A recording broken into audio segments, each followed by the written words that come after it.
Michelle Ferreri here, and this is a pretty important video.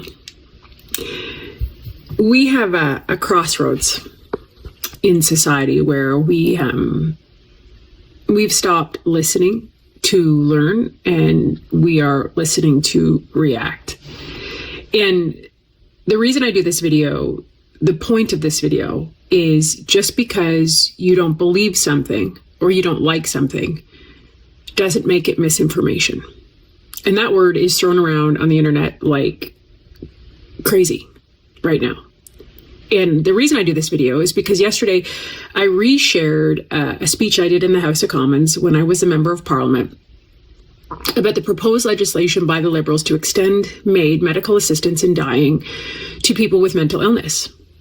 And the pushback online is the same pushback I've seen since the day that I was elected of, you're a liar, this isn't true, you're rage farming, and this is what happens. And that's why we can't move forward as a society, because we fail to recognize something as truth just because we don't like it or it's uncomfortable. This isn't something I'm making up. You can simply Google medical assistance in dying, mental illness, and you will see both the Dying with Dignity group, which is a lobbyist that is pushing for this legislation. And if you don't know what a lobbyist is, this is important to understand because this is how a lot of policy is made. Lobbyist groups with money get in front of parliamentarians and people who make the laws to change the laws to fit what they think is important for the country. And Dying with Dignity is a lobbyist group that believes that medical assistance in dying should be extended to people with mental illness, as well as looking at extending it to people with minors. Just Google it. On the Justice website, the Conservatives were effective in pushing this legislation to March of 2027. It was supposed to come into effect in March of 2024. But after a special committee was created where we had multiple witnesses testify, many of whom doctors who said you cannot scientifically prove that it is impossible to recover from a mental illness, therefore it is not a responsible decision by government to offer MAID as a solution to mental illness.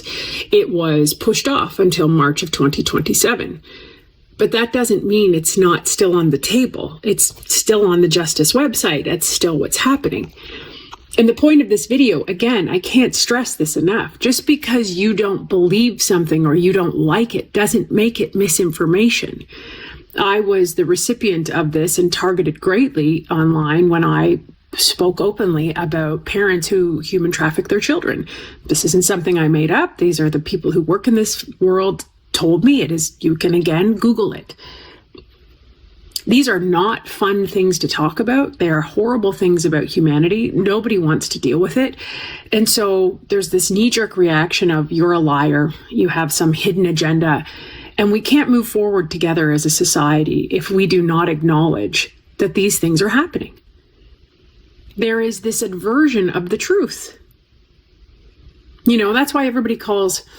Anyway, I'm not going to go off into... I could go on and on about all these other areas that are considered conspiracy theories because people don't like it and they don't want to believe it. But that's not how you move forward. You know, one guy was like, nobody's going to offer MAID to your minor. You're a bunch of effing idiots. Watch committee. Do you know, people don't know what they don't know. There's so much information online. Parliament it's buried. Who wants to sit and watch 4 hours of committee? Pretty much nobody. It's there. This is the reality. And so then people say this isn't happening because they can't fathom that these things are happening. But again, I just can't stress this to you enough. Just because you don't like something doesn't mean it is misinformation. It's funny, but it's not funny. You know, Jack Nicholson in A Few Good Men. You can't handle the truth. And people don't want to know bad things. I don't blame them. It's not fun to think about. It's not fun. But you have to have these discussions. And the last thing I'll say on this is another very important part. Why are we investing in spending the money on MAID for mental illness and not the science and research to understand and treat mental illness? Have you been into a hospital lately? Have you seen, the wait times to see a doctor or psychiatrist? And if you are even lucky to get to see a doctor, they prescribe you pills. They don't understand why. They don't understand the science because we don't even have that technology. Why are we not investing in this? Why isn't this a priority if you have this many people suffering? That should be the conversation, not, you know what? This will save us a lot of money. Here's MAID. You can't fix a problem if you don't acknowledge a problem exists.